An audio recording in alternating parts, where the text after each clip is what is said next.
Hello everybody, welcome to today's episode of the vlog. My name is Shaun and I am a YouTuber from Edinburgh in Scotland.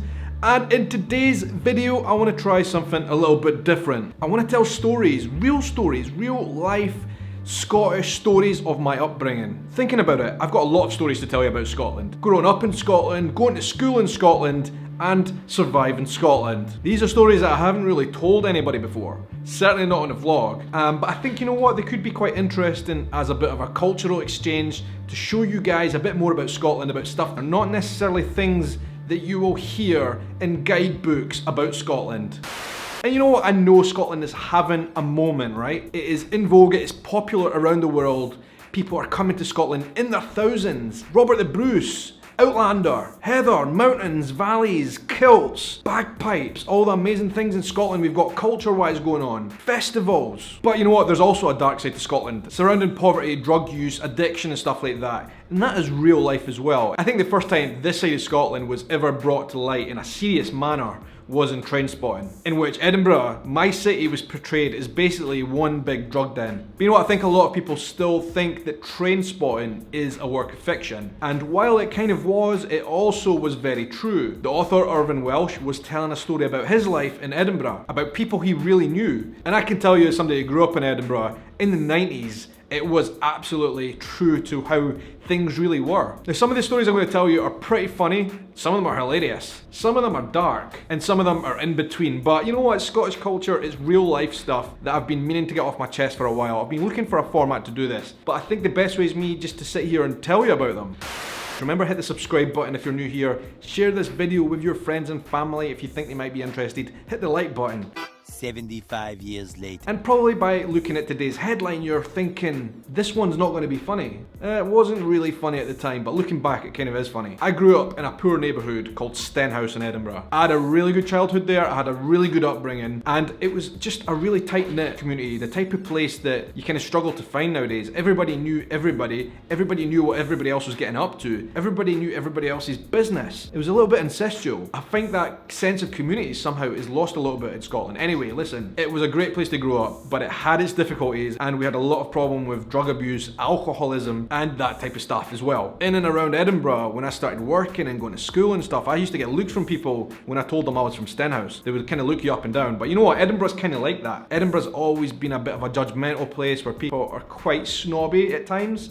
Even today, that has always been the case, and it's certainly the case today as it ever was. But back in the 90s when I was growing up, it was strong. And certainly for me, growing up in Stenhouse, you know, that was always associated with Saughton Prison. The prison just over the road from where we used to stay. Really, really rough prison where a lot of bad things happened. Nonetheless, Stenhouse nowadays, today, isn't the place it used to be. It is actually quite a popular neighbourhood for a lot of different types of families there. It got gentrified years ago. But you know what, back to Edinburgh being a cliquey thing, I think this exists all around Scotland. But you know what, the stories of Scottish clan systems that we used to have, a lot of people around the world recognise Scotland's clan system. Thinking about it, you know what, that clan system has never really left Scotland. It's always been there and existed in our blood. Even today, modern Scottish people have a clan system. It's not the same as it used to be with people running around fighting each other with swords and stuff, but it still exists. These days, the clan system is about who you know, what school you went to, very important, and what football team you support. That is a universal thing across Scotland, and probably a lot of places in the world, to be honest, but certainly in Scotland is really, really strong. Our clan systems fall in those lines, and also where you're from, where you're fae. Nonetheless, I still had a really good upbringing in the Stenhouse. I loved it there. It was a great neighbourhood of a lot of really good people. Have its problems, absolutely, but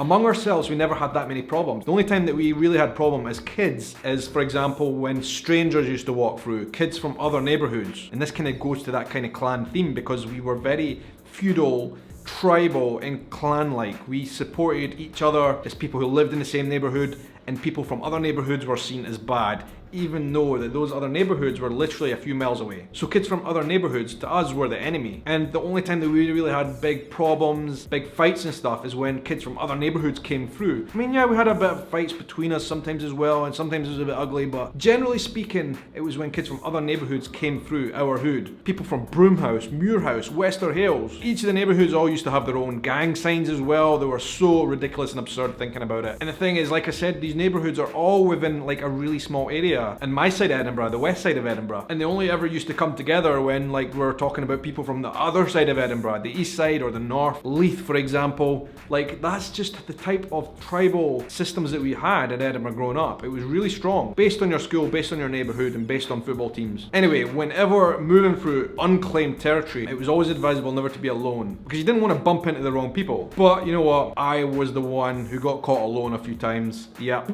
And it never used to turn out that well. And I want to tell you a time that I got caught alone, and yeah, I got mugged. And probably was a bit lucky not to have much worse happen to me. But let me tell you the story. I was probably easy prey as well. Like I was never a fighter. I was never a big kid. I used to run. Although this time, and the story I'm about to tell you, I had nowhere to run. Still pretty young, but my mum had sent me out to get bread and milk one morning. I think a Saturday morning, I think it was. She gave me £20, a £20 note, which is a lot of money in those days. For our family, it was a lot of money. Did not want to be losing that, and certainly I felt a sense of responsibility to have £20 in my pocket to go and get some milk and bread. And I thought, you know what, Stockton Park, Rose Garden's a nice place to walk through, get some thinking space, out the house, just go for a bit of a wander. Not far from my home, and actually it was on the way to one of the shops as well, so went there, and on the way back, you know, I was walking along, nice sunshine on my back. I was on my own, staring at the gravel at my feet, walking along, scuffing my feet probably. Carrier bag in hand with the bread and milk, and then I kind of realised there was a bunch of people in front of me stopping my path.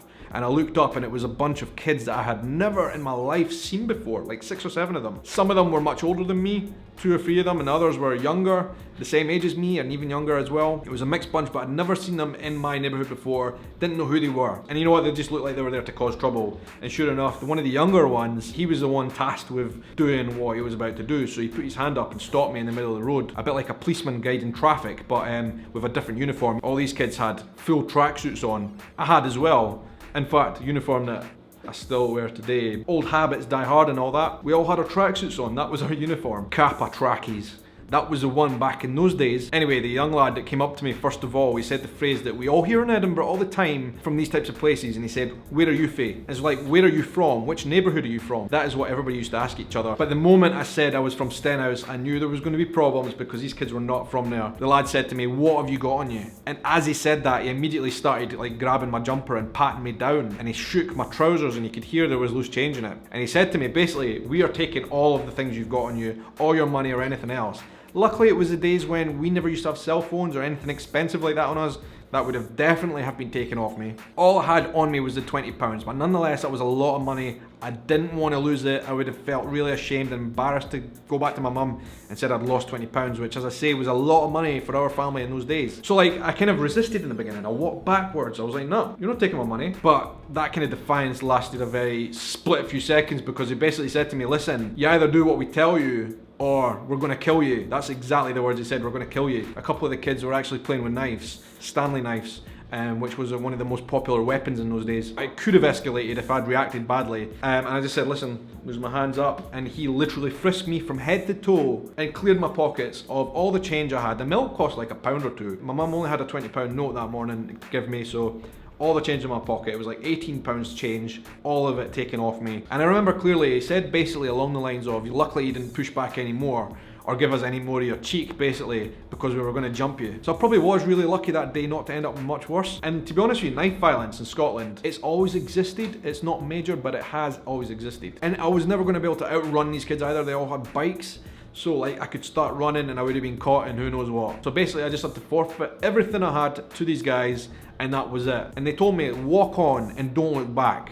Luckily they left me with the bread and milk. I don't think they wanted it for some reason anyway. So I walked off home, and I remember I started crying, and I cried the whole way back to the house. And you know what, I can't even remember how the conversation went down with my mum afterwards. I can't remember it. I just remember feeling really ashamed. That's probably why it blanked out in my memory, but ashamed that I'd lost all that money, and she had trusted me with money like that, and it was gone. I felt angry for a while after, really, really angry. And in those days, a lot of the kids in our neighbourhood and other neighbourhoods, when something like that happened, used to seek revenge, but that kind of thing leads to more violence, and that just wasn't my thing. Like, I wasn't involved in gang culture at all. I know a lot of the people in my street were, but me and my very close friends were not at all. We always stayed clear of it. Dealing with the police in such situations as well in those days is like, is it going to do anything? Probably not. It's not even worth it. I still remember the day clearly in my head, and many other stories like this that I want to tell you about growing up in Scotland, right? That was my first ever time that I had lost possession of my physical sense. I'd been arrested, if you like. And it's the first time that I'd ever been robbed, really. Robbed of £18, 20 or something like that. And it didn't feel good. And nowadays when I think back to that, I could laugh and say, well,